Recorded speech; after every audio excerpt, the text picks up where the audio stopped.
In Montana's wilderness, silence is not empty, it listens. Across hundreds of miles of pine and stone, hikers have vanished without a trace, their camps left untouched, their fires still warm. Compasses spin, drones fail, and beneath the snow, an unbroken hum vibrates through the ground. For decades, these events were dismissed as accidents, weather, or human error. But as reports gathered sound recordings, seismic readings, old ranger journals, a pattern began to form.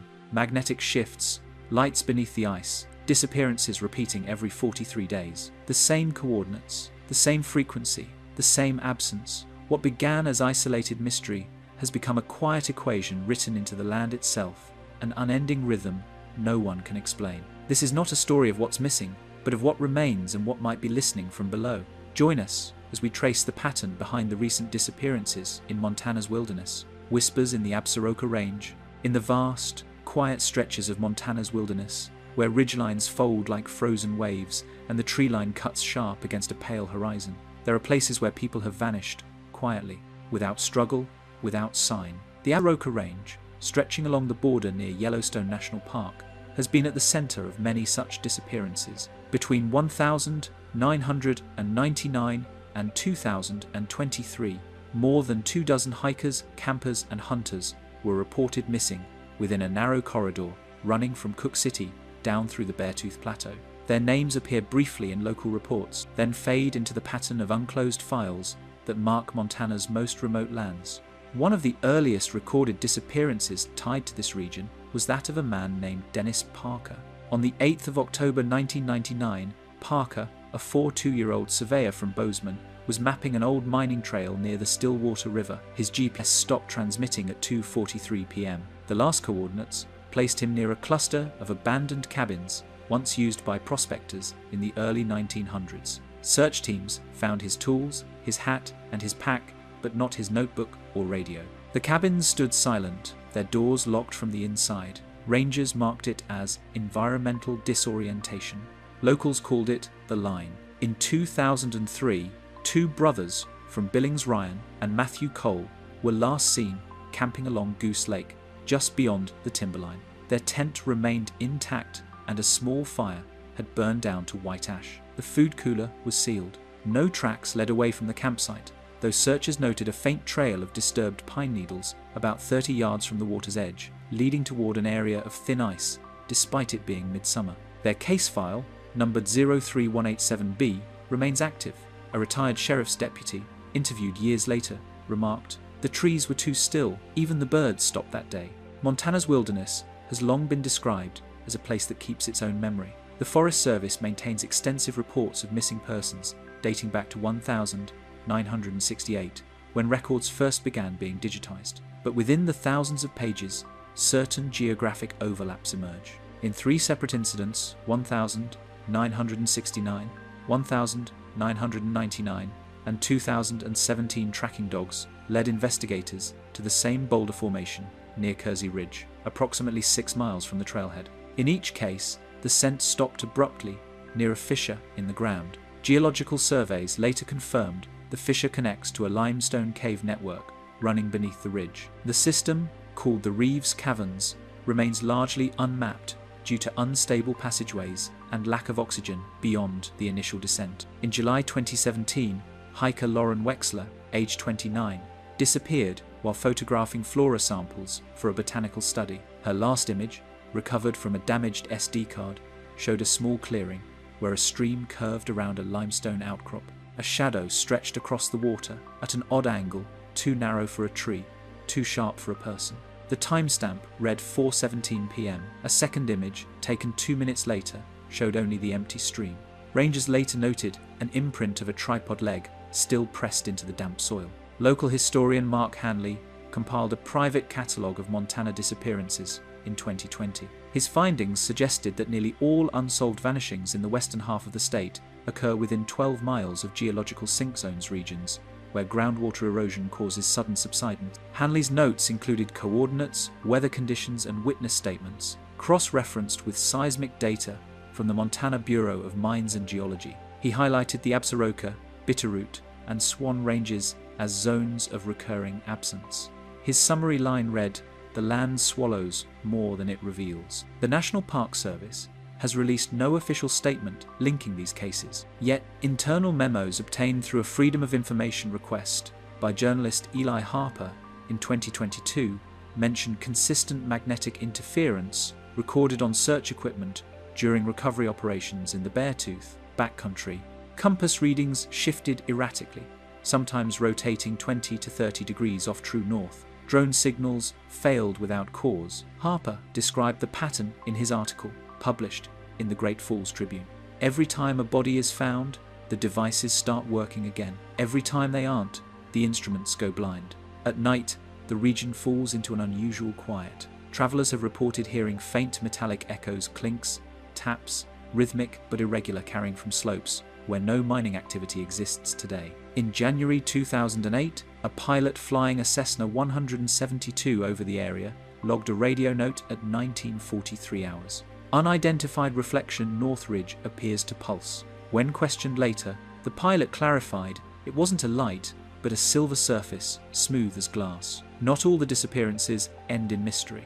Some are later explained by the slow cruelty of terrain. In 2014, a hunter named Greg Harlan was discovered after 13 days, his tracks looping in circles no more than 2 miles from his base camp. He was dehydrated and confused, insisting he had walked straight for miles. His map, when recovered, showed a compass bearing that matched no known direction. When interviewed, Harlan stated, "It's like the valley shifted while I walked." In the nearby Crazy Mountains, a separate but similar phenomenon has been observed. Between 2005 and 2020, several GPS devices registered phantom trails, digital paths leading through cliffs or across lakes. These phantom coordinates disappear once the devices are rebooted. A team from Montana State University's Department of Earth Sciences examined the data and determined that the irregularities could be caused by local magnetic fields interacting with ionospheric refraction. Still, some rangers believe there is an older explanation, one rooted in the land's layered geology and the silent void beneath it.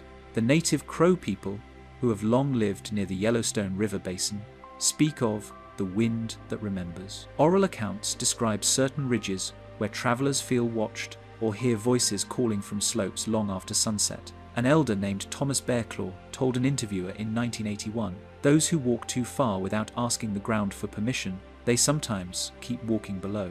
Anthropologists have recorded similar legends across multiple Montana tribes. Though the phrases differ, among the Salish, it is the hunger of stone. Among the Blackfeet, the white silence. Modern reports often echo the same unease. Campers describe seeing lights moving horizontally between trees, or hearing low frequencies that seem to vibrate through the soil. Rangers assigned to the Aroka sector keep unofficial logs of these incidents notes, handwritten in the margins of standard patrol reports. One entry dated the 3rd of June 2019 reads, "Soft hum at 2:15, dogs alert, no aircraft observed." Another, from August 2021, simply states, "Heard metal sound again, direction northeast, duration 18 seconds. Whether coincidence, terrain, or something older, the pattern remains. A shape of absence traced across mountains that seldom yield their dead. Even when remains are found, time seems uncertain. Items left behind appear preserved, maps unyellowed, photos undeveloped, batteries holding charge decades later. It gives the impression that time moves differently inside these boundaries, that what enters does not decay, only pauses." When researchers from the University of Montana plotted all recorded disappearances over the past 50 years, they noticed an outline forming an irregular ring surrounding the Beartooth Plateau. Inside the ring, the number of cases drops sharply. Outside it, they rise. The lead analyst, Dr. Erin Voss, remarked, "It's almost like something invisible is defining the edge of where people go missing." Her report remains unpublished, stored under Project ID MTK8921. As the state continues to log new cases, each with its own coordinates and explanations, the old stories persist. The air remains thin, the forests dense, and the silence deeper than it should be. In Montana's wilderness, patterns do not vanish, they wait. Echoes from the Beartooth Plateau. The Beartooth Plateau rises like a fortress above the Montana-Wyoming border. Its ridges flatten into tundra, then fall sharply into valleys cut by centuries of ice. The plateau stretches over 900 square miles, reaching altitudes near 11,000 feet, yet remains largely uninhabited. Few venture there without reason. Those who do often speak of the silence, an almost perfect stillness that absorbs sound. But within that stillness, something has been recorded. In the summer of 2009, a park ranger named Daniel Mercer set up a weather monitoring station near Line Creek Plateau. The instruments included an anemometer, barometer, and a small acoustic sensor to detect wind patterns. On July 19th, the station logged a vibration lasting 1 minute and 14 seconds. The frequency registered at 18 Hz, low enough to be felt more than heard. The same pattern repeated on August 3rd and again on September 1st, always between 2 and 3 a.m. When Mercer returned to retrieve the device, he found the tripod slightly tilted, as if something heavy had pressed down nearby. The soil showed no prints. By 2010, similar anomalies were detected in 2 other locations near Phantom Lake and Glacier Pass. A research team from Montana State University, led by geophysicist Dr. Alan Rice, analyzed the data. They concluded that the source might be subglacial resonance, caused by ice shifting deep beneath the plateau. But the duration and rhythm of the tones troubled them. Unlike natural seismic movement, the vibrations came in even intervals, like a repeating pulse. Rice noted, nature doesn't repeat with that precision, not over that duration. Hunters and hikers had mentioned strange sounds long before the instruments recorded them. An old logging camp foreman named Harold Dunn, interviewed in 1977, described a bell tone rolling through the valley, too low to tell where it came from. In 1984, a snowmobile patrol heard what they called a metal hum, lasting just under 30 seconds, then stopping instantly. Their radio transmissions failed during the sound and resumed once it ended. Between 2013 and 2023, at least 12 documented recordings captured the same phenomenon: deep, metallic, rhythmic tones, often accompanied by a faint, static interference. The Forest Service categorized these as environmental audio anomalies. Private researchers began calling them the bear-tooth resonance. One notable recording came from 2018, when a group of amateur explorers camping near Crow Lake recorded a sustained hum that seemed to rise in pitch before fading. When analyzed, the waveform showed a harmonic structure inconsistent with known geological frequencies. Meteorological conditions on the nights of the recordings share a narrow range: clear skies, barometric pressure between 29.9 and 30.1 inches, and temperatures hovering around 40 degrees Fahrenheit. These constants have led to several competing explanations. Some point to wind passing through narrow rock fissures, creating infrasound vibrations. Others suggest the cause lies deeper within trapped air pockets collapsing under geological stress. Yet, when scientists attempted to recreate the sound using controlled pressure simulations, the results fell short. The real recordings carried undertones that machines could not duplicate. In March 2020, the Department of the Interior quietly commissioned a study under contract ID 2197C, titled Acoustic Phenomena in High-Altitude Wilderness Zones. Among its case studies was the Beartooth Plateau. The report, partially released under the Freedom of Information Act, mentions sustained low-frequency emissions of unknown origin and temporary cognitive effects in field observers. These effects included nausea, confusion, and disorientation reported by personnel during prolonged exposure to the tones. The report's final recommendation: avoid nighttime data collection in the area until the pattern stabilizes. Local stories, however, describe something older. Crow elders refer to the Beartooth Plateau as the mountain that hums. In a recorded account from 1923, Elder Morning Hawk spoke of nights when the ground sings softly, as if calling those who sleep too far from the fire. In the 1950 seconds, travelers along Highway 212 mentioned hearing what they thought were distant aircraft engines, though no flights were logged in that corridor at the time. Some compared it to the hum of power lines, though no lines run that high. In 2016, a team of sound engineers from the University of Washington visited the area to record ambient noise for a documentary on wilderness silence. Their equipment, parabolic microphones and seismic sensors, picked up an oscillating tone at 17.4 Hz. The tone persisted for 21 seconds. The following morning, when they played back the audio, a secondary echo appeared that had not been heard in real time, a faint series of clicks layered beneath the primary tone. When slowed down, the clicks formed an irregular rhythm, resembling slow tapping on metal. One of the engineers, Laura Hensley, later said, "It was mechanical, but distant, like hearing machinery through a wall. The team found no signs of mining, drilling, or human activity within a 20-mile radius. They noted that the sound carried better through the ground than through the air, as if transmitted by subterranean structures. Subsequent investigations have mapped the subsurface geology beneath the Beartooth Plateau using ground-penetrating radar. The readings show multiple hollow voids,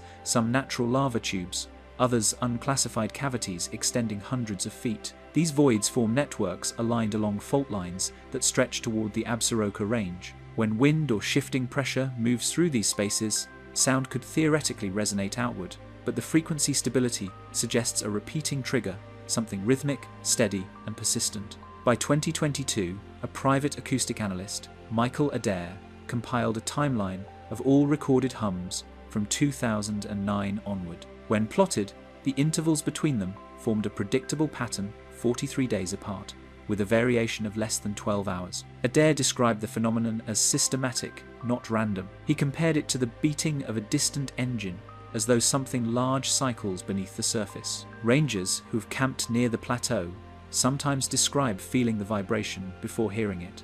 A log entry from October 2023 reads, "Ground pulse woke me, felt like thunder without sound." Another, from December 2020, states, "Dogs agitated at 2:41, low tone, lasted 1 minute, then absolute silence." The notes are sparse, factual, and consistent. When satellite-based seismic monitors recorded concurrent tremors in 2021 and 2023, both events aligned with the same 43-day interval identified by Adair, yet no earthquakes were officially logged. The Montana Seismic Network labeled them as unverified subsurface anomalies.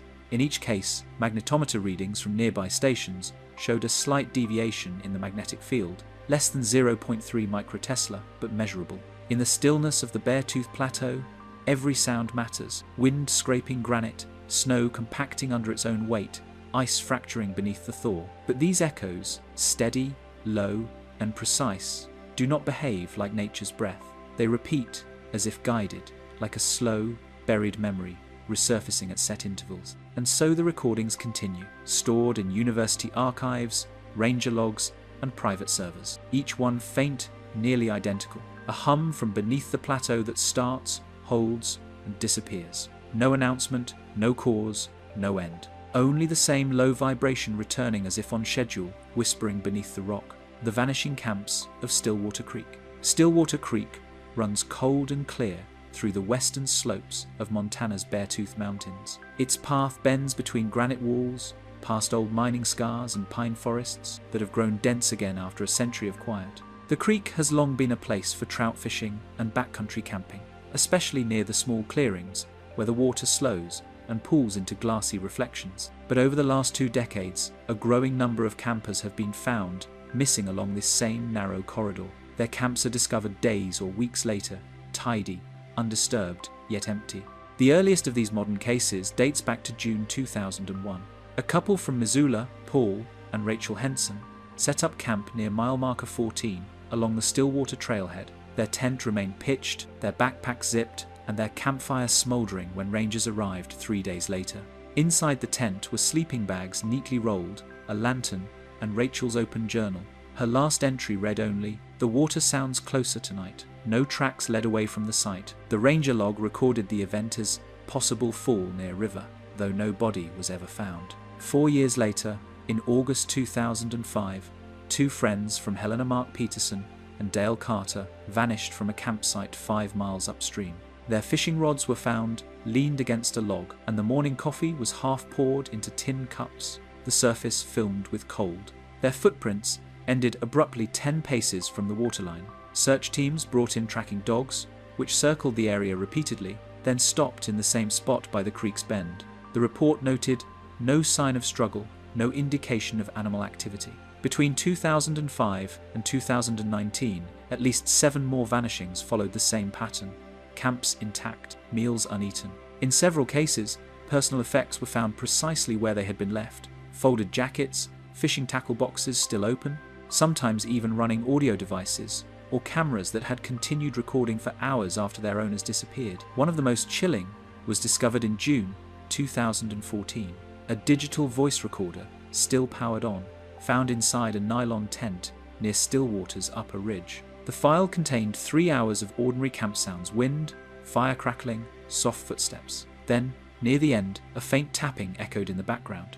2 taps, then 3, then silence. When analysed by technicians in Billings, the audio revealed low-frequency interference similar to that recorded on the Beartooth Plateau, 40 miles southeast. The tone measured at 18 Hz. The recording abruptly stopped at 3:16 a.m., exactly as the tent's battery died. The owner of the recorder, identified as 7-year-old hiker Hannah Lowe, was never found. Ranger files described the same unease among search parties sent to recover the missing. A 2017 report by Field Officer Daniel Crow reads, "Uneven temperature drop noted near creek. GPS malfunction signal loss for 47 minutes. Area unusually quiet. Resumed normal conditions at dawn." His field partner later confirmed the observation, writing that the forest sounded hollow, like noise was being pulled away. Stillwater Creek's geography makes these disappearances harder to explain. The surrounding terrain offers few hazards beyond steep slopes and dense timber. The water remains shallow through most of the trail, rarely exceeding knee depth except during snowmelt. Local rescue teams describe it as one of the least dangerous wilderness routes in the region, and yet it carries one of the highest rates of unsolved vanishings per capita in the state. In 2019, journalist and independent researcher Eli Harper, whose investigations into Montana disappearances gained national attention, visited Stillwater Creek for a feature on environmental anomalies. He spent 2 nights camping near the lower basin. On the second night, his satellite phone logged multiple missed signal attempts, despite clear weather and full battery. His log entry, later published in the Montana Ledger, read, "At 2:37, wind stopped. Heard faint vibration underfoot, like train tracks humming. Recorded nothing audible." Harper left the next morning and refused to return, calling the experience the quietest night of my life. Geologists from the Montana Bureau of Mines conducted surveys of the region in 2020 to study underground erosion. Using ground-penetrating radar, they detected several hollow chambers beneath the creek's eastern ridge, ranging from 30 to 120 feet below the surface. The voids extended toward the Absaroka subrange, matching the same directional pattern noted in the Beartooth Plateau studies. The findings suggested that portions of Stillwater Creek may flow over unstable cavities. These voids, though natural, could amplify sound and vibration, creating the infrasound effect some witnesses described. Yet, the timing of the vanishings complicates the theory. Nearly all occurred during calm weather: no flooding, no landslides, no visible erosion. Camps were left organized, not in panic. Some searchers noticed small details that seemed deliberate: extinguished lanterns, folded tarps, food sealed away from wildlife, as though the missing had left on their own, briefly, intending to return. In 2021, the Forest Service introduced remote trail cameras along the upper basin to monitor wildlife and human movement. One camera, near the 15-mile marker, captured a single frame that remains unexplained. Taken at 3:09 a.m. on September 12, it shows the empty campsite of 2 hunters who disappeared that night. A faint distortion runs diagonally through the image, like a ripple in air. The timestamp flickers between 3:09 and 0 in subsequent frames before the device resets itself. The hunters were never located. An analysis by the University of Montana's Digital Forensics Department concluded that the frame corruption was caused by magnetic interference, consistent with readings from other anomalous locations in the state. However, when compared to environmental data from that night, no storms or solar activity were present. Stillwater Creek now carries quiet warnings among locals. Signs at the trailhead read, "Hike with caution, unstable terrain."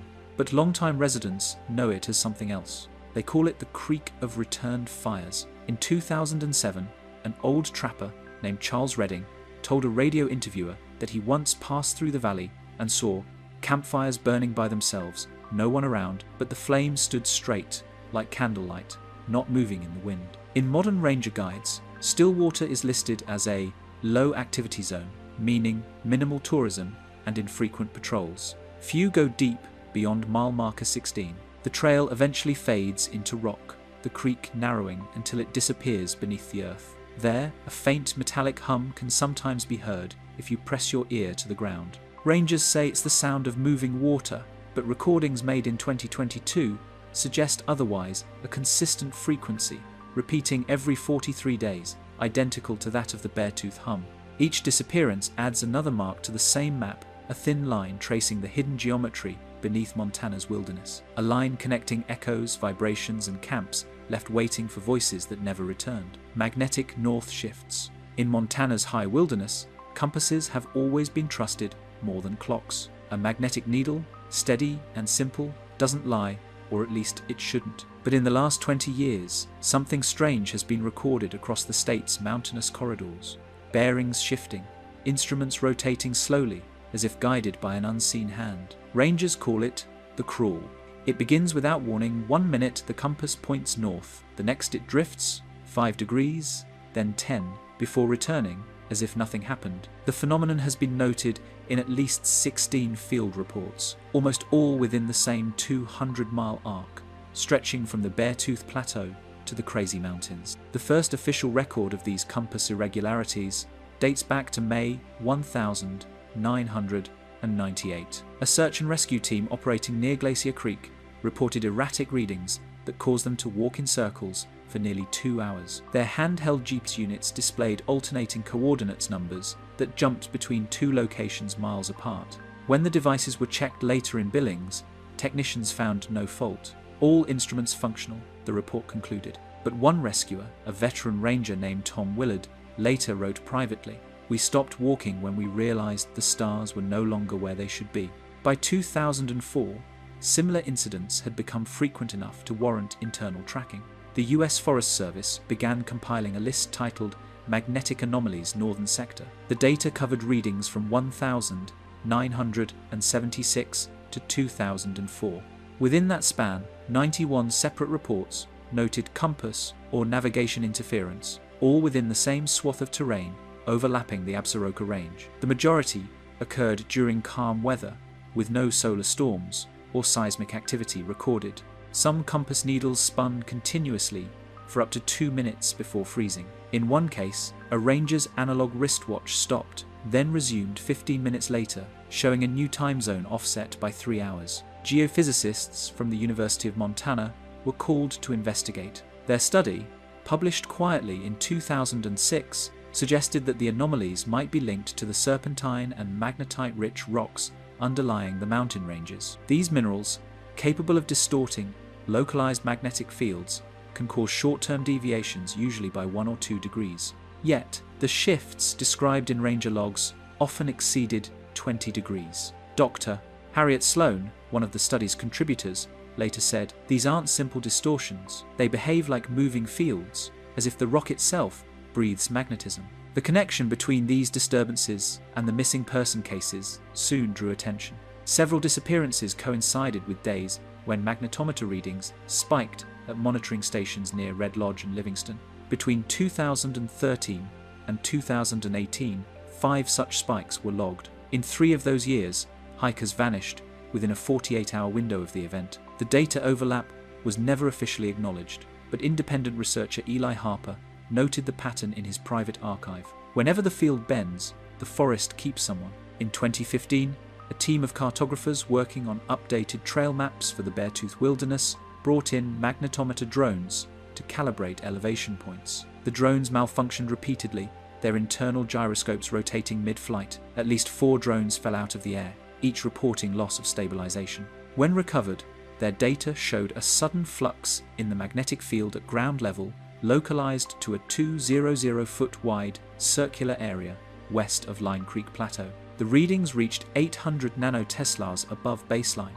According to the Bureau of Mines, that's higher than expected, even near active ore veins. The site was later marked geologically unstable and closed to public mapping. Field notes recovered from that operation described an unusual effect on nearby instruments. Radio signals became distorted, batteries drained faster, and compasses drifted toward a new bearing roughly 22 degrees east of true north. The drift lasted 34 minutes. Then, just as suddenly, it stopped. Every device realigned. One cartographer wrote, "It was as if North had walked somewhere else and then come back." Satellite imagery collected during that same period revealed a faint geomagnetic arc extending along the Beartooth front, an invisible belt running parallel to the Continental Divide. When mapped against historical mining zones, It followed nearly the same route as abandoned silver and iron deposits first exploited in the 1,880 seconds. These old shafts,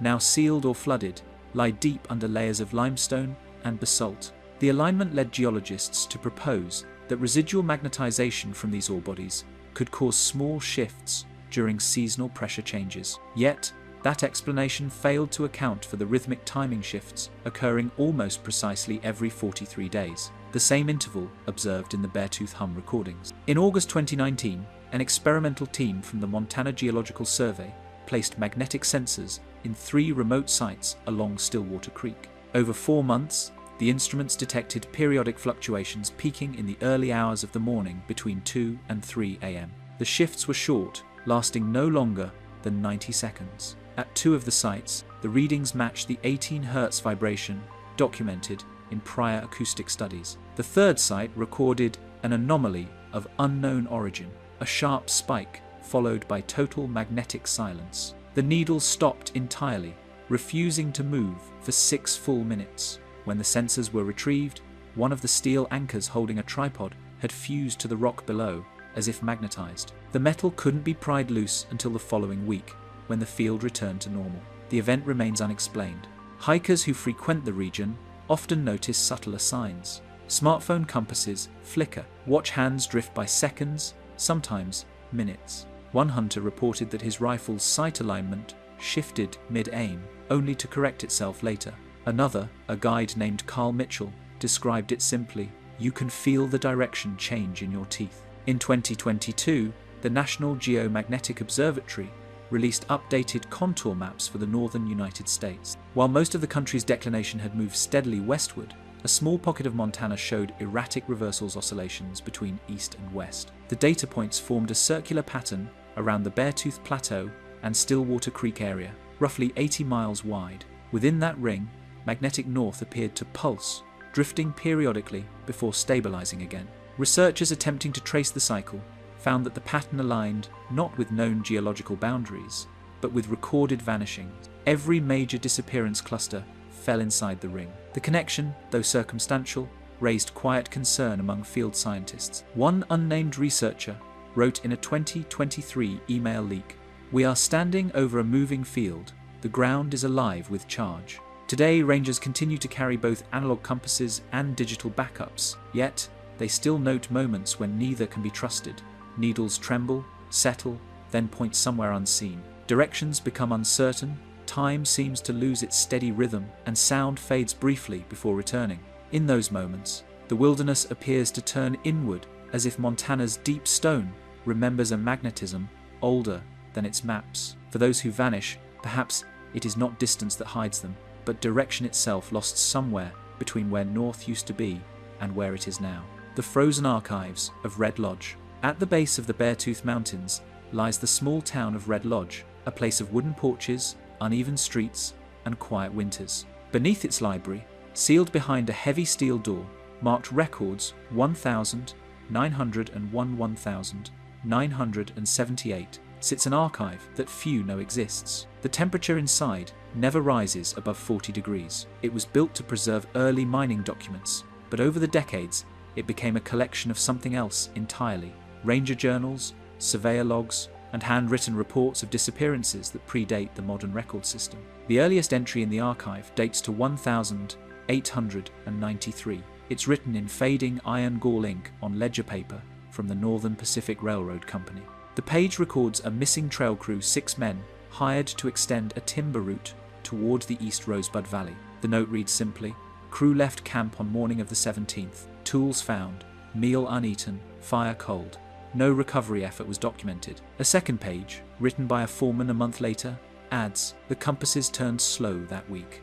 During the early 1900s, Red Lodge served as a supply base for mining operations, stretching deep into the Beartooth foothills. Prospectors recorded strange malfunctions with their instruments. A 1907 report by mining engineer Albert Trowbridge describes needles aligning east when the sun still rose behind the ridge. In the same notebook, a drawing shows what he called a glow beneath the snow, a diffuse light that appeared after midnight, visible only from the ridge above Rock Creek Canyon. Trowbridge dismissed it as reflection from a lantern, but no camp was found below. By the 1922, official rangers began keeping standardized field journals. Many of these, now stacked in narrow grey boxes, contain brief but consistent remarks about disturbances. A log from the 12th of March 1924 notes, "Radio static sustained sounding like wind, though no air moved." Another, dated 1936, reports, "Cattle tracks end abruptly at River Bend. Compass reversed." None of these observations reached the public record, likely because the Forest Service did not begin centralizing incident files until decades later. In 1951, the Red Lodge District Office received a shipment of sealed crates from the decommissioned Cook City Ranger Station. Inside were maps, photographs, and weather ledgers dating back to 1915. Among them was a brown envelope marked "Survey Interference, Do Not File." The contents included magnetic readings showing wide fluctuations over a 6-day period in May 1932. One sheet bore pencil marks forming a circle with approx. 11-mile diameter. The coordinates match what is now known as the Stillwater Creek Disappearance Zone. Locals who've worked in the archive recall an odd consistency among these early records. They all mention sound, not words or voices, but tones, low vibrations felt through the ground. In a 1949 log by Ranger Lewis Hanlon, the entry reads, "Ice groaning though the lake was solid, frequency steady, 3 pulses per second." Hanlon later became one of the first rangers to test seismic sensors in the area, though none were ever permanently installed. The archivist who maintains the Red Lodge collection today, a woman named Margaret Ellis, has catalogued nearly 4,000 pages of these early documents. She describes the handwriting as remarkably steady, even in harsh conditions, as if the writers knew they were documenting something that would matter later. She once remarked in an interview with the Billings Gazette, "It's as though every generation was leaving breadcrumbs for the next, each too uncertain to say what they saw." One of the most puzzling artifacts in the archive is a map drawn in 1899 by an unknown surveyor. It shows the Beartooth and Absaroka ranges outlined in black ink, but faint pencil circles mark regions later identified as modern disappearance zones: Stillwater, Goose Lake, Kersey Ridge. In the margin, a small note reads, "Unreliable north here." When modern analysts overlaid the hand-drawn circles onto digital topographic data, they aligned almost perfectly with the magnetic flux ring identified in 2022. Some items in the archive remain sealed due to fragility. A rusted film canister, recovered from an abandoned ranger cabin near Glacier Creek in 1965, was labeled "Do Not Project." Inside, 3 frames of nitrate film show blurred lights across a snowfield, elongated streaks, horizontal, evenly spaced. The film was likely exposed accidentally, but light analysis conducted in 2008 determined that the exposure pattern did not match lanterns or vehicle lamp. The archive file lists it simply as Anomaly Red Lodge District, March 1934. Quote, "Even personal letters mention the phenomena. A 1911 correspondence from miner William Hatch to his wife describes compasses drawn toward the same ridge, no matter where we stood. Another, from 1938, speaks of a sound like metal breathing under the frost. These details, scattered across decades, suggest the disturbances were neither rare nor localized. They were simply forgotten, buried under layers of routine paperwork." The most recent addition to the archive came in 2019, when a retired surveyor named Henry Olson donated his field notebooks from the 1972nd. Olson had worked on elevation mapping for the Forest Service and kept meticulous magnetic logs. On the 22nd of March 1974, he recorded a sudden deflection of his compass by 18 degrees east, lasting 40 seconds. He noted no interference from power lines or weather. Beneath the data, he scribbled one short sentence: "Same spot where my father's map failed in 32. His father, John Olson, had been part of the Cook City survey team, whose files were found sealed decades earlier. The Red Lodge collection paints a slow, continuous timeline, a pattern of interference, light, and absence that stretches across more than a century. Every decade repeats the same notes: compasses turning, ground humming, camps abandoned, and a silence that follows. The handwriting changes, the language evolves, but the content remains the same." Margaret Ellis keeps the archive in perfect order. She checks humidity levels twice a day, logs each researcher's visit, and insists the documents never leave the room. When asked why she stays, she once replied, "Because something keeps writing itself here. Every year, another folder arrives." The last one came in November 2023, delivered anonymously. It contained a single sheet of paper modern printer stock, typed, unsigned. It read, "The field has widened. Red Lodge is no longer at the edge." The words were added to the final box, labelled 2023 F said. The steel door was locked, and the temperature lowered 1 degree. The incident at Kersey Ridge. The Kersey Ridge sector lies north of Stillwater Creek, where the mountains rise sharply and then flatten into plateaus of thin pine and broken limestone. It is a place few visit, not because it is forbidden, but because it offers nothing a landscape of silence and light that seems drained of movement. Yet, in June 2017, it became the site of one of Montana's most unusual and least publicized field operations. On the 14th of June 2017, a rescue team of 6 was deployed to search for a 32-year-old hiker named Daniel Reeves, who had been missing for 8 days. Reeves's vehicle was discovered near the Kersey Ridge trailhead, locked and undisturbed. Inside were his backpack and camera, suggesting he had set out only for a short walk. The first team of volunteers found faint boot prints leading west toward a cluster of fissures in the limestone. The tracks ended at the mouth of a shallow depression. No further sign was found. At 6 the following morning, a Forest Service crew led by Ranger Lieutenant Robert McNeil began the official search. Their equipment included GPS units, a satellite uplink drone, magnetic compasses, and body-worn audio recorders. Weather conditions were calm, with clear skies and 53 degrees Fahrenheit temperature. The first 5 hours were routine. Then, at 11:47 a.m., the team's instruments began to fail. The first sign was minor, a static click in the team's radios. Then the compasses began to drift. McNeil's field log reads, "Bearing fluctuating plus or minus 15 degrees every minute. Drone orientation unstable."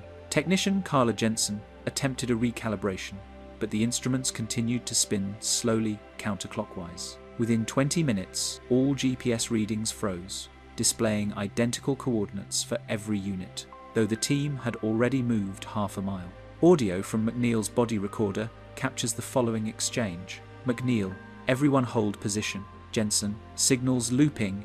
It's like it's mirroring itself." McNeil, "What do you mean mirroring?" Jensen, "I mean, we're getting our own coordinates sent back to us." The drone feed transmitted for 3 more minutes before collapsing into static. The last recorded frame shows an aerial view of the ridge, with a faint distortion running diagonally across the screen, an atmospheric shimmer, like heat mirage, except it occurred at elevation, under cool air. When the feed resumed seconds later, the ridgeline appeared darker, as if filmed at dusk, though it was still midday. At 12:09, McNeil ordered a retreat toward the trailhead. The team moved east, but their jeeps continued to display same location. Compass bearings reversed briefly north and south, switching places before stabilizing again. At 12:27, all radio communication cut out. The only continuous record from this period comes from a ground microphone placed near camp. The audio captures low vibration lasting 79 seconds, consistent with an 18 Hz tone previously recorded at Beartooth Plateau. Birds fall silent, wind ceases. Then, after nearly a minute, the radio crackles faintly. McNeil, "We can see the ridgeline folding. It looks like unintelligible static." Unknown voice, "Move! Move now!" The transmission ends. By 13:10, all contact with the team had been lost. 2 hours later, a helicopter dispatched from Red Lodge located the group on an exposed plateau, standing in formation and signaling with reflective blankets. They appeared unharmed, but disoriented. McNeil's watch showed 16:47, nearly 3 hours ahead of the official time. When questioned, he insisted only 40 minutes had passed. Back at base, the recovered drone data showed corrupted timestamps. The internal clock had advanced exactly 2 hours, 58 minutes, and 12 seconds, matching the discrepancy on McNeil's watch. Equipment analysis later revealed faint magnetization on the radio casings, though none of the devices contained ferromagnetic components. The Forest Service classified the event as instrumental distortion magnetic source unknown. The final incident report, declassified in 2021, included a brief addendum written by McNeil. Team intact, terrain unchanged, sound continued underfoot, felt vibration through soles for several minutes after silence returned. Unofficial testimony gathered later by journalist Eli Harper paints a deeper picture. One team member, speaking anonymously, described a moment when the horizon rippled. She claimed the air ahead of them shimmered like water, and when she blinked, the ridge appeared to have shifted trees, bending at unnatural angles. She said her voice sounded delayed in her own ears, as though the echo came first. Her statement was never included in the official transcript. In the months following the incident, 2 of the search team members reported recurring headaches and brief bouts of vertigo. Their medical scans showed no abnormalities. The equipment, once decontaminated, resumed normal function. The magnetic readings from the ridge gradually stabilized, though minor interference persists in that sector even today. Locals later dubbed the place the Bend, referring to the way light seems to curve near certain limestone fissures. Some hikers claim GPS units lose signal precisely at those spots, no matter the device or brand. A geophysical survey in 2020 mapped unusually high magnetic concentrations beneath the ridge, aligned with vertical fractures that extend down more than 200 feet. These fractures correspond almost exactly with the voids identified beneath Stillwater Creek and the Beartooth Plateau, forming what researchers now call the Montana Subsurface Line. The recovered field data from the 2017 operation remains the most complete first-hand record of magnetic displacement ever captured in the region. The incident stands as quiet evidence that something beneath Kersey Ridge moves or resonates with a rhythm beyond geological time. No further search missions have been authorized in that area since 2018. A small sign at the trailhead reads, "Restricted unstable terrain." But locals know the reason is simpler. The last words spoken on McNeil's transmission just before the static consumed the channel were not recorded on any official log.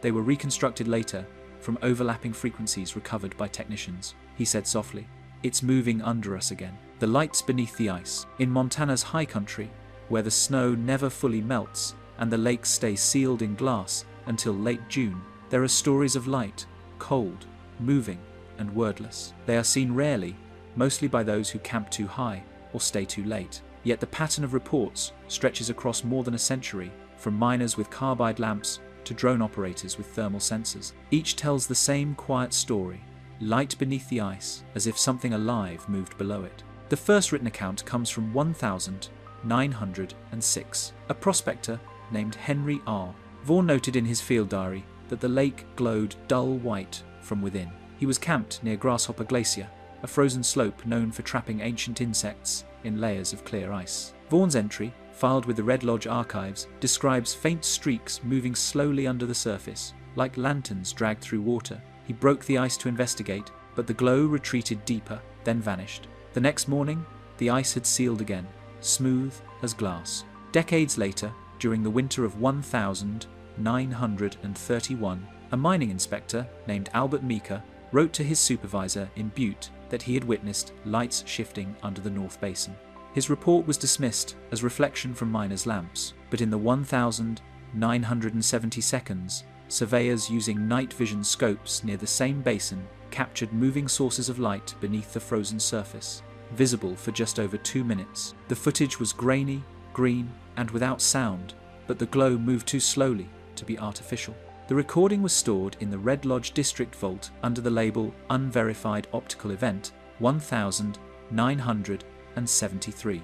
In modern times, the sightings continue. On the 11th of February 2014, a pair of hikers filming the frozen surface of Clover Lake caught faint illumination rippling under the ice, bluish-white, circular, and roughly 12 feet across. The light pulsed 3 times, then faded. Their video, uploaded briefly online before being removed, was analysed by meteorologists in Bozeman.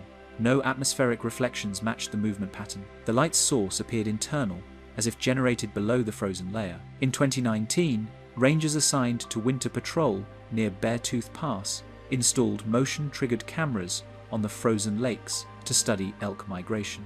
One camera, placed at Lake Fork, captured a brief flash beneath the ice at 2:18 a.m. The light moved diagonally from east to west, paused, and split into 2 smaller orbs before disappearing near the lake's far edge. The footage, time-stamped and verified, became the first official recording of subice illumination in Montana's ranger history. The Montana Geological Survey later conducted ice core studies to test whether pressure, mineral reflection, or gas pockets could account for the phenomenon. Samples taken from Lake Fork and Grasshopper Glacier showed unusually high levels of trapped argon gas and crystalline pyrite minerals that can reflect light under pressure. When subjected to mechanical stress in the laboratory, the ice emitted a brief photonic glow. Yet, the glow appeared only for a fraction of a second, not for the sustained periods seen in the field. The most striking evidence came from 2021, when a research drone operating over Snowbank Lake recorded faint electromagnetic interference correlated with flashes beneath the ice. The drone's magnetometer registered a brief pulse, 0.6 microtesla, precisely when the camera captured a blue-white arc moving under the frozen surface. The pulse matched readings from the 18 Hz resonance recorded elsewhere in the Beartooth Wilderness. Some of the field staff who retrieved the drone later described a low vibration in the air, like a heartbeat, through the ice. One technician, writing anonymously, noted, "We stood there in full daylight, but it felt like the ground was reflecting night." Native oral histories mention similar lights long before technology captured them. The Crow people speak of the frozen breath, a glow that appeared under winter lakes when the world was still young. It was said to mark places where the deep earth still remembers fire. Early ethnographers, in 1885, recorded the tale as myth. Yet, the geographic locations mentioned, Beartooth, Stillwater, Crazy Mountains, match today's regions of magnetic and acoustic disturbance. Ranger records reveal the same intersection. Every lake where sub-ice light has been observed falls within the ring of magnetic deviation identified in 2022. The boundaries match almost exactly, forming an oval about 75 miles wide. Within it, compasses drift, radio signals bend, and disappearances multiply. Outside it, the phenomena vanish. During the winter of 2023, a quiet field test was conducted by the University of Montana's Department of Earth Sciences. Researchers placed fiber optic probes through drilled holes in 3 frozen lakes: Clover, Lake Fork, and Beartooth Basin Reservoir. The sensors detected faint luminescent activity under the ice on 6 separate nights between January and March. The light moved horizontally, not vertically, maintaining a consistent speed of roughly 3 feet per second. In each instance, the magnetic field fluctuated simultaneously. The final report, issued under Project ID MTFRZ02, concluded observed phenomena are consistent with moving energy sources beneath surface ice, origin undetermined. Movement suggests either geological discharge or controlled luminescence unrelated to natural reflection. The phrase controlled luminescence was later redacted in the public release. When rangers revisited the same sites in the spring, they found the ice melted, but the water below unusually still, no fish movement, no floating debris, even the silt undisturbed. It was as if the lake had been drained of sound. One ranger noted the silence as heavier than air, like pressure without weight. In Red Lodge, a copy of the old 1906 diary still sits under glass, Vaughan's final entry fading into grey. The last words read, "Light moved west, slow as thought, ice sang before it closed." Those words could have been written in 1906 or 2023.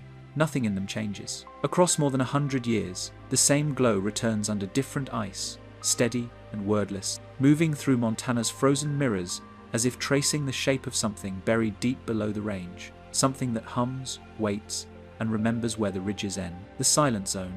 Deep within the Absaroka Beartooth Wilderness lies an area the Forest Service does not name on public maps. Rangers refer to it quietly as Sector 9, but among the few locals who still speak of it, the place has a simpler title, the Silent Zone. It covers roughly 8 square miles of terrain between the upper Stillwater drainage and the high saddle that leads toward Beartooth Plateau. There are no trails through it, no waypoints. The boundaries are guessed from where normal sound begins to fade.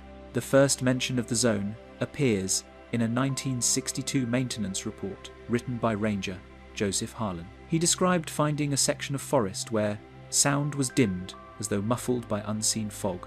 His notes included measurements of wind speed, which registered normally on an anemometer, but the air itself seemed still. He wrote, "Tree branches moved, but I could not hear them move." For decades, the Silent Zone was treated as rumor. Then, in 1989, the first acoustic survey was conducted in the region. Technicians installed parabolic microphones at 4 locations around the perimeter to record ambient sound levels. Every sensor failed within 24 hours. The batteries drained faster than expected, and the recorded files contained nothing but faint electrical static. Even when rechecked, the equipment was not broken. When redeployed outside the perimeter, all 4 microphones worked perfectly. In 1997, a second expedition attempted to capture atmospheric data using analog tape recorders, sealed against interference. The results were identical, no sound beyond a low hum, measured at 18 Hz. One of the technicians described the silence as thick, claiming that when he spoke, his own voice sounded like it came from another room. Wildlife patterns confirm the anomaly. Trail cameras set along the periphery of the zone show elk and deer avoiding it entirely, diverting along unnatural paths rather than crossing the invisible line. Aerial surveys using thermal imaging record abrupt drops in animal presence within its bounds. No nests, no dens, no scat. The zone is biologically blank. Pilots flying small aircraft over the Absaroka Beartooth Wilderness have occasionally noted brief radar loss near those same coordinates. A Federal Aviation Administration memo, dated the 12th of April 2004, references temporary signal blackouts consistent with localized atmospheric distortion. The memo adds, "No hazard to flight operations, cause undetermined." Yet rangers confirm that the same stretch of sky above the zone never receives aircraft reflection on radar sweeps, even under clear conditions. When sound engineers from the University of Montana conducted a low-frequency test in 2010, they carried portable subsonic emitters designed to map resonance. Upon entering the zone, their equipment recorded a sudden spike, then nothing. The readouts froze at a constant baseline tone. One engineer later said it felt as if the ground answered, then erased the question. In 2015, a graduate field team placed recording devices just inside the boundary. The microphones activated on schedule, but each captured identical sequences. 6 seconds of static, 1 second of silence, then the file looping itself. Metadata showed no corruption, suggesting the devices had recorded something, perhaps the absence itself. Local logbooks contain older hints of the same phenomenon. In 1935, trappers spoke of quiet hollows, where even the river lost its voice. A 1902 miner's sketch shows a valley labelled "No Echo." Indigenous oral traditions mention places where the wind sleeps in the high country, though the precise locations were never mapped. Scientists who've examined the field data suspect the silence is not true absence, but interference, 2 sound waves meeting in exact opposition, cancelling each other perfectly.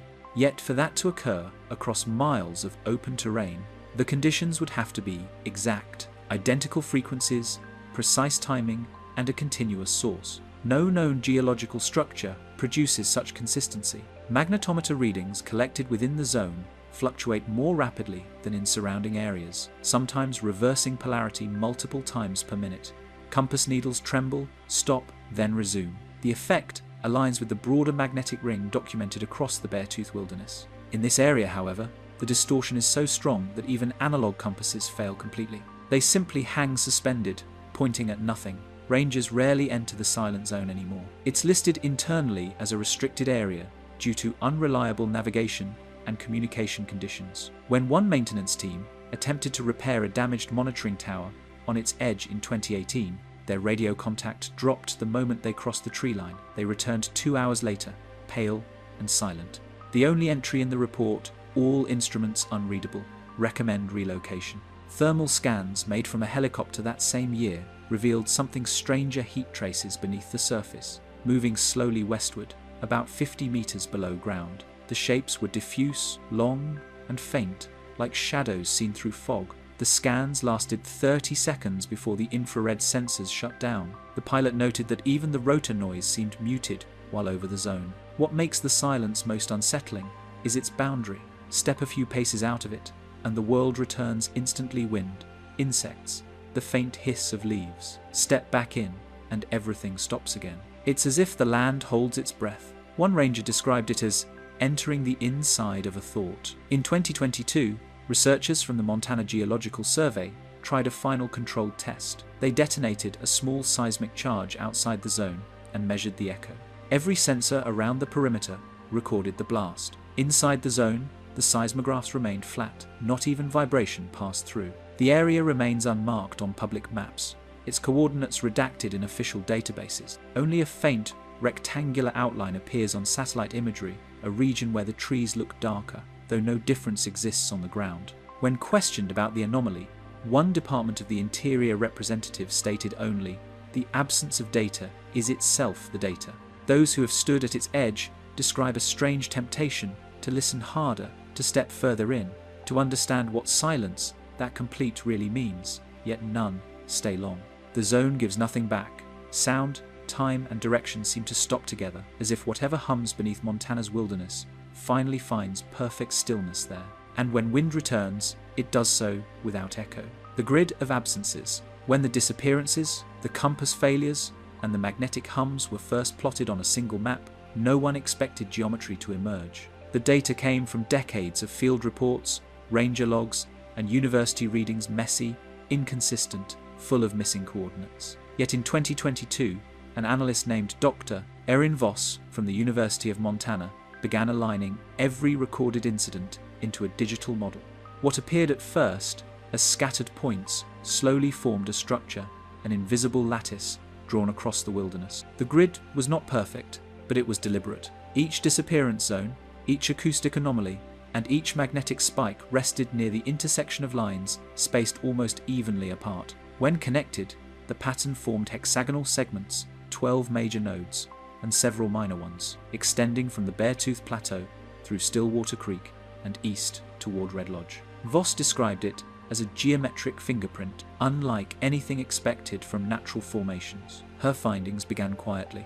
She was studying the acoustic resonance data from Beartooth Plateau, comparing the 18 Hz vibrations across different years. But when she overlaid the coordinates of every known recording, 2009, 2014, 2018, 2021, she noticed the spacing between them, repeated with mathematical precision. The ratio of distance between nodes was almost exact, 1:73 to 1, matching the geometry of a hexagonal grid. Curiosity led her deeper. She pulled the coordinates of all missing person cases logged by the Forest Service since 1960, then layered them over early geological maps. The points did not fall randomly. They followed the same invisible lattice. Even the oldest reports, from 1893 and 1907, lined up with what appeared to be the edges of a buried structure or formation. By the end of her study, the data had formed what she called the grid of absences, a faint outline of something hidden beneath the mountains. When she expanded the map beyond the state borders, the same angles extended into Wyoming and Idaho, intersecting with older mining districts and forgotten survey lines from the 19th century. Those survey lines were drawn by the US Geological Survey in 1878 during the Hayden expedition. The purpose was to map Yellowstone and its surroundings, but the expedition notes mention several unusable readings between Kersey Ridge and the Absaroka Front. The compasses failed there, forcing the team to estimate direction by the sun. The logs use a curious phrase, magnetic disobedience at fixed intervals. Those intervals, when converted to modern coordinates, align perfectly with the nodes of Voss's grid. Historical cartography reveals another clue. Old township boundary maps, specifically the 1892 Land Office survey, display slight angular deviations that modern GIS systems correct automatically. When reversed, those deviations mark the same coordinates where disappearances now occur. It suggests the land itself was mismeasured, as if an unseen pattern distorted direction long before electronic instruments existed. Voss published a preliminary paper in late 2022, circulated privately among geologists. It contained no theories, only coordinates and ratios. Yet one reviewer from the National Geophysical Data Center made a note in the margin. If deliberate, this would require survey-level precision, impossible before aerial mapping. The comment was later redacted. Around the same time, an independent mapping enthusiast named Sean Harper replicated Voss's data using open-source GIS software. He discovered that when the grid's coordinates were projected onto a three-dimensional topographic model, each node corresponded not just to magnetic interference zones, but also to depressions, tiny drops in elevation, less than 1 meter deep. These depressions form a repeating pattern visible only from above.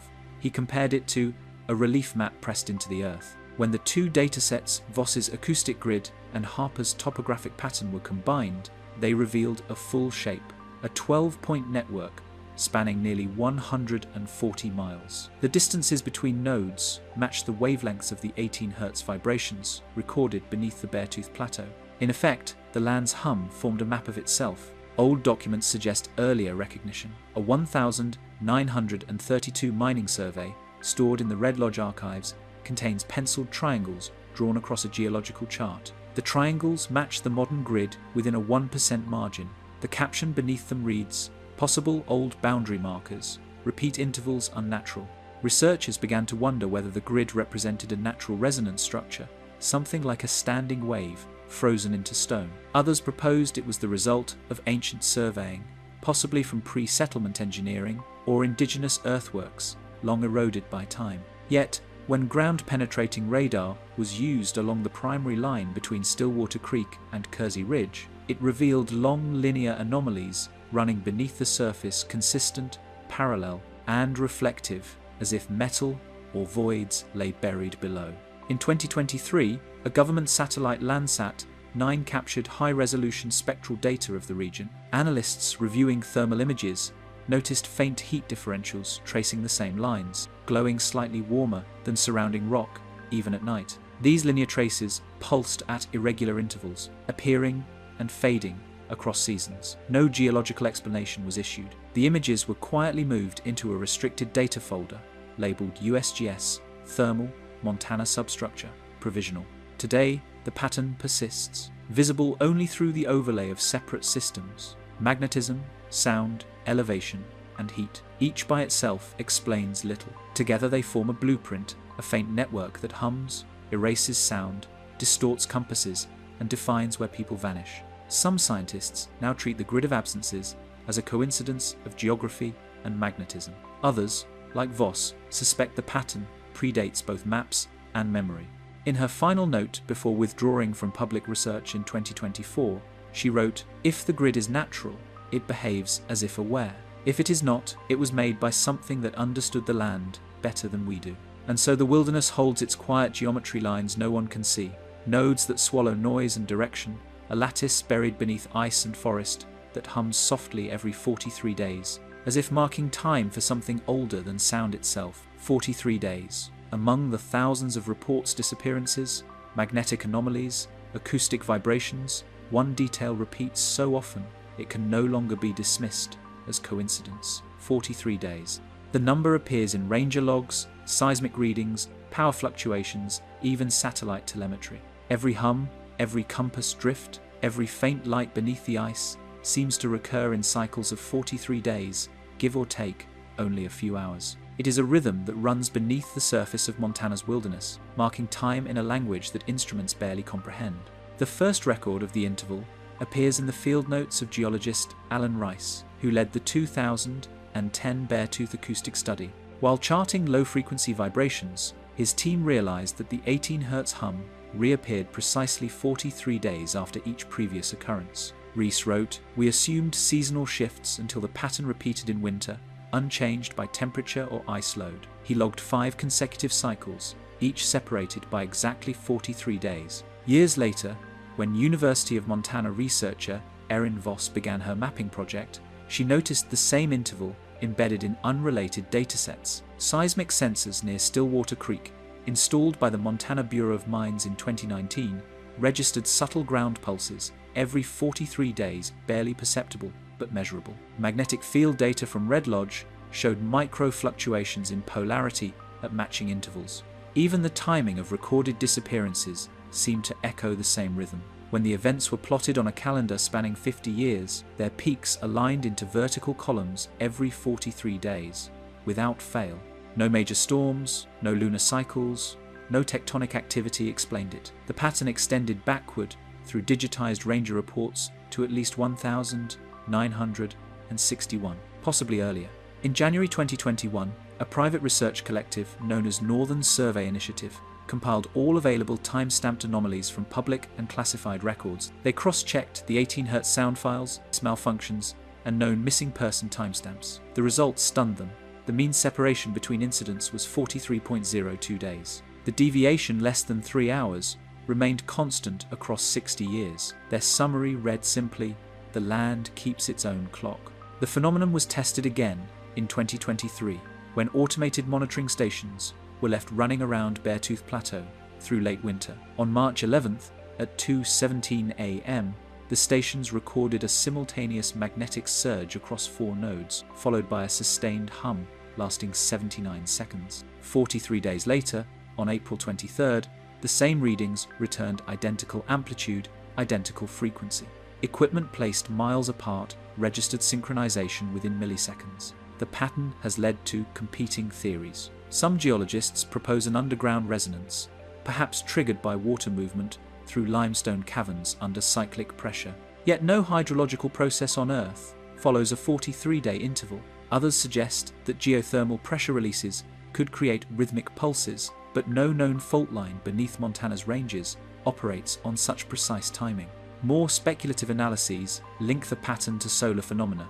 The sun rotates approximately every 27 days, but solar wind intensity peaks on roughly 43-day harmonics when certain magnetic sectors face Earth. Scientists at the National Oceanic and Atmospheric Administration have observed minor correlations between geomagnetic activity and seismic resonance at mid-latitudes. Still, the Montana data's precision defies explanation. It maintains timing even during solar minima, when activity drops to near zero.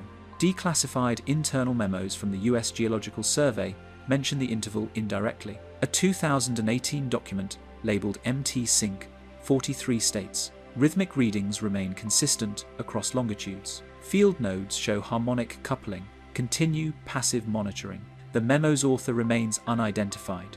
Field logs from rangers describe the 43-day rhythm not as theory, but as routine. They mark their journals accordingly. Hum, due again next week. Some compare it to the tide, invisible yet regular. One entry from June 2022 reads, "Dogs restless the night before, same as last time, 43 days exact." Patterns extend beyond instruments. A helicopter technician from Red Lodge recalled that every 6 weeks the rough duration of the interval, the aircraft's onboard navigation briefly flickered when flying over the plateau. Maintenance crews found nothing wrong. Electricians at mountain outposts reported synchronized power dips in weather stations at those same intervals, always around 2 a.m.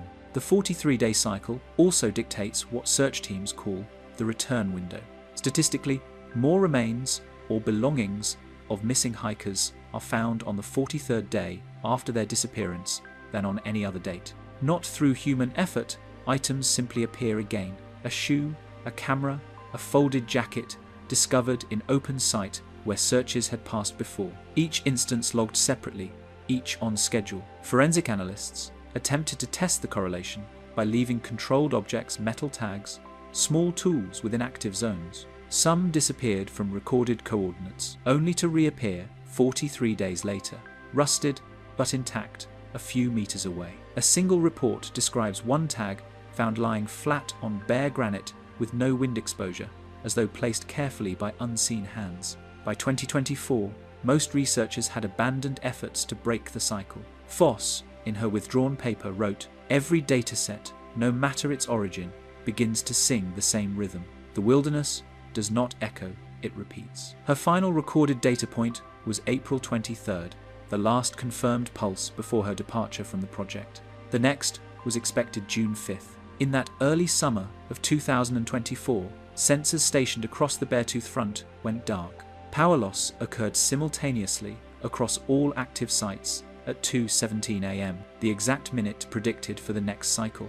When power resumed, every device's internal clock had advanced precisely 43 days. No public report followed. The files were sealed, but those who still monitor privately claim the pattern continues, each pulse felt deep in the soil, each disappearance traced to its rhythm. It is said that even time inside the wilderness bends to it, that what vanishes returns or does not according to the same unbroken count. 43 days between hums, 43 days between silences, 43 days between what's taken and what remains. The mountain keeps time and the wilderness listens. When the ground spoke back, at 2:17 a.m. on the 5th of June 2024, every monitoring station across the Beartooth and Absaroka wilderness went dark. Power failure occurred simultaneously 12 separate field nodes, spread over nearly 100 miles, all losing connection within the same second. Each machine's internal clock advanced 43 days forward, matching the interval already known to govern the wilderness. But this time, the cycle did not end with silence. For the first time in recorded history, the ground answered back.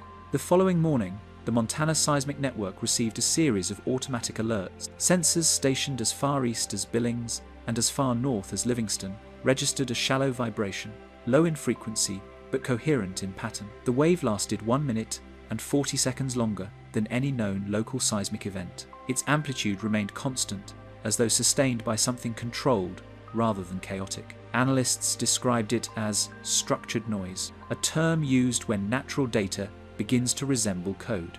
At 2:19 a.m., the waveform split into 3 distinct sequences. Each lasted 14 seconds, separated by 5-second intervals of total stillness. The sequences repeated 3 times before fading completely. The pattern 14514-514 was unlike any earthquake signature. It resembled a broadcast pulse, measured evenly at 18 Hz, the same frequency that has haunted every anomaly across the region for decades. The data confused the automated analysis software. When graphed, the waveform produced shapes resembling rising and falling arcs, evenly spaced and symmetrical. One technician noted in the margin, "The ground is speaking to itself." Within hours, the U.S. Geological Survey dispatched an emergency response team to Montana. They expected a landslide or minor tremor. What they found were instruments that had recorded identical data, no variance, between stations. Even sensors hundreds of miles apart had captured the same amplitude and timing, something impossible for any single-source earthquake. The only variable was delay, a uniform offset of 0.74 seconds per 10 miles, suggesting the pulse radiated outward from a fixed point beneath the Beartooth Plateau. At that estimated center, near a collapsed mining shaft first mapped in 1893, the terrain appeared unchanged. No damage, no cracks, no evidence of movement. Yet local residents in Red Lodge and Cook City reported subtle but unsettling sensations. A faint hum through the walls, lights flickering once, clocks skipping forward by a minute, animals waking in unison. Ranger outposts that lost power during the event logged identical recovery notes. Each system rebooted automatically at 2:20 a.m., with timestamps reset exactly 43 days ahead. Hard drives recorded missing data gaps of 1 minute and 40 seconds, corresponding precisely to the duration of the pulse. Whatever occurred, the wilderness had erased its own memory of it. At the Montana State University Geophysics Department, analysts spent weeks studying the waveform. When they converted the vibration into audible sound, it produced a low, rhythmic tone, the same dull hum described by rangers and hikers for decades. But this time, it carried modulation, a steady rise and fall, like breath drawn slowly and released. "It's not random," said Dr. Alan Rice during an internal briefing. "It has cadence." One graduate assistant overlaid the waveform's amplitude onto the geographic grid identified by Dr. Erin Voss the year before the grid of absences. The pulse matched the grid's layout perfectly, lighting each node in sequence as if following a circuit. The vibration moved clockwise through the 12 points, completing the rotation in 1 minute and 40 seconds. It was the first measurable confirmation that the grid itself might not be static, but active, something under the mountains, shifting in rhythm. The discovery was met with quiet restraint. The U.S. Geological Survey released a single-line statement calling the event a harmonic resonance, likely caused by ice movement and deep groundwater interaction. No further details were published, yet internally, field emails revealed growing unease. One analyst wrote, "If ice made this sound, then the ice is counting." 2 days later, when the team attempted to replay the waveform on laboratory speakers, the lights dimmed briefly. The power fluctuation lasted 3 seconds. Instruments within the soundproof testing chamber recorded a faint echo of the same frequency returning through the floor. The technicians repeated the test once more, with lower volume. Again, the ground returned a signal softer, delayed, unmistakable. In early July, one of the remote magnetometer stations near Stillwater Creek began transmitting continuous low-frequency noise instead of normal readings. The frequency drifted around 18 Hz, rising and falling every 43 seconds. Attempts to recalibrate failed. The data feed remains active, but indecipherable, an endless pattern of hum and silence. Researchers working in the area that summer reported changes in the terrain's behavior. Radio signals traveled farther within the wilderness than before, as though reflected by something unseen. The silence in the so-called silent zone deepened. Even the rivers sounded subdued, their usual roar flattened into a steady hiss. One ranger wrote, "The air feels as if it's listening." By September 2024, all seismic readings had stabilized, but the baseline vibration remained elevated. The Montana Seismic Network eventually reclassified the event as non-tectonic pulse of unknown origin. Yet the raw data still shows 3 repeating intervals, the same structure, the same pause between them. Some scientists now refer to it privately as the answer signal. No one knows what triggered it. The grid remains, the hum persists, the 43-day rhythm continues. But that night, for the first time, the mountain's silence broke. The ground spoke back not in words, but in timing, symmetry, and vibration, as though acknowledging that something had finally noticed it. Since then, every cycle ends differently. The hum no longer fades entirely. A faint undertone remains in the soil, continuous, impossible to shut out. Sensitive microphones detect it everywhere, across the Beartooth region, steady, calm, unwavering. When amplified, it sounds almost human, as if the wilderness itself had learned to breathe. The last transmission, in late October 2024, as the mountain passes began to close under early snow, a 3-person recovery team was dispatched from Red Lodge to retrieve the failing magnetometer near Stillwater Creek. The assignment was simple: collect the instrument, secure its data drive, and deactivate the uplink that had been transmitting low-frequency noise for months. The team's route was logged at 5:47 a.m. on October 28. Their names were listed only once: technician Leah Carter, communications specialist Tom Reeves, and ranger observer David Hann. None returned. The magnetometer site sat deep within the drainage basin, about 4 miles inside restricted territory bordering the silent zone.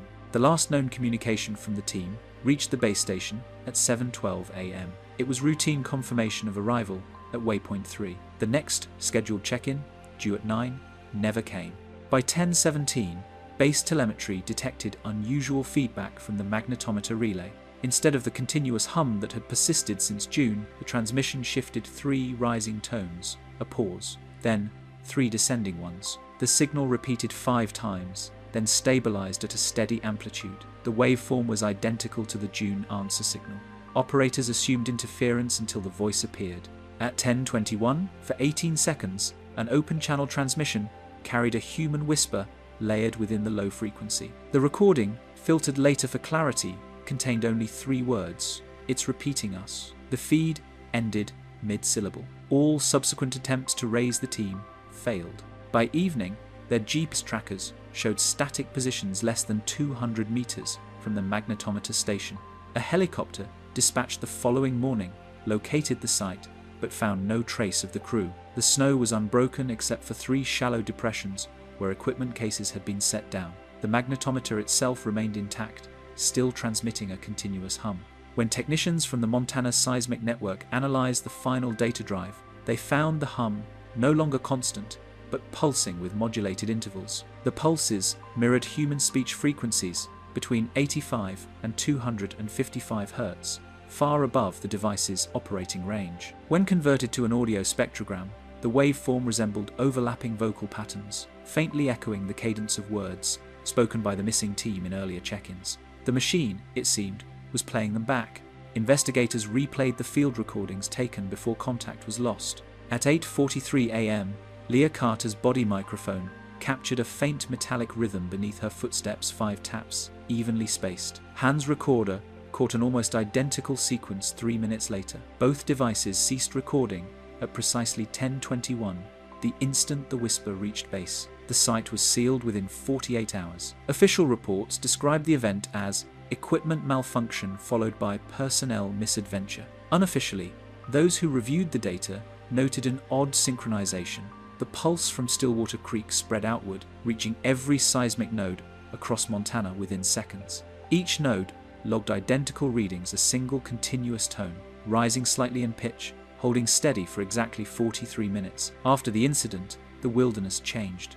Instruments positioned along the Beartooth Plateau began transmitting subtle harmonic variations in the 18 Hz band, forming patterns that matched human breathing intervals: 5 seconds inhale, 5 seconds exhale. When analysts overlaid the recordings with the original answer signal, the two aligned perfectly, as though call and response had merged.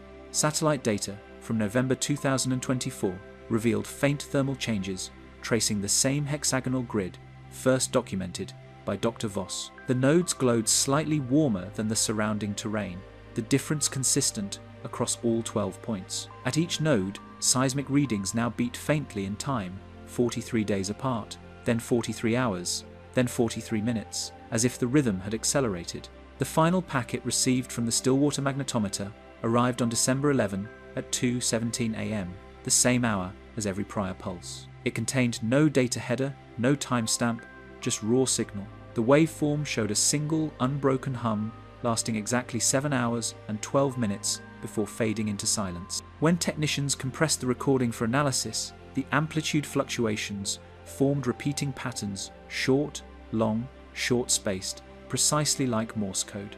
Decoded, the sequence spelled one word: here. No further transmissions followed. The magnetometer remained sealed in a government facility in Billings. Power tests confirm that its internal components are fused into the casing by an unknown heat source. The last field directive concerning the device reads only, "Do not attempt reactivation." Quote, locals near the Stillwater Basin say that after the event, the valley changed tone. The wind sounds lower, slower. Dogs refuse to approach the water. At night, if one stands quietly along the frozen creek, the air seems to vibrate faintly, not loud, but constant, like a far-off engine that never stopped. The wilderness now hums without interruption. Every microphone across Montana's network continues to record the same frequency, steady, even, unbroken. It has not ceased since December 2024.